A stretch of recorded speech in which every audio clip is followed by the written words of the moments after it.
And so if you're always saying no, right, which I try very hard, I'm willing to say no really too easily, right? I'm willing to say no, but I usually have another solution available. Like I can't do that, but I can do this, right? And again, my background is very technical. I was, somewhat of a technical. I would put myself in a technical CISO Okay. kind of category. I'm somewhat, I would say, threat driven versus risk driven, right?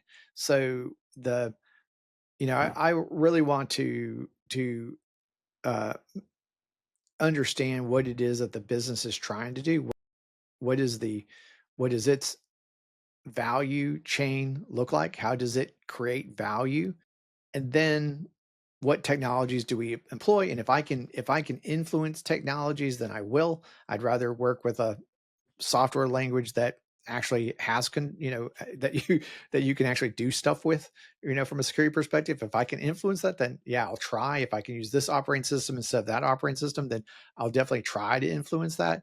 But when it's all said and done, the business has an objective. The technology, the engineering teams have a way of solving the problem.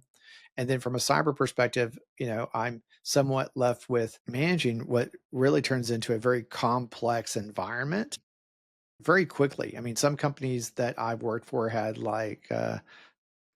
200 different business units, right? Or more business units. And each of those business units had a different technology stack. And I think when you're from a cyber perspective, you're kind of managing, depending on the size of the organization, the number of engineers that are there, the number of products that they're delivering. It becomes a very complex thing very quickly, but it's but I think you have to start with the business and how they're going to go deliver it first, and then you start applying your cyber strategy against it. I'm so glad to hear you say it. And I hope all the great people we've had on the show, and they've all been fantastic, have echoed similar things. And you've just stated it in a very different way. But I think it's so important what you've said. It's understand the business, then look at the controls, not put the controls in and then look at the business, which seems to be sometimes it can get carried away.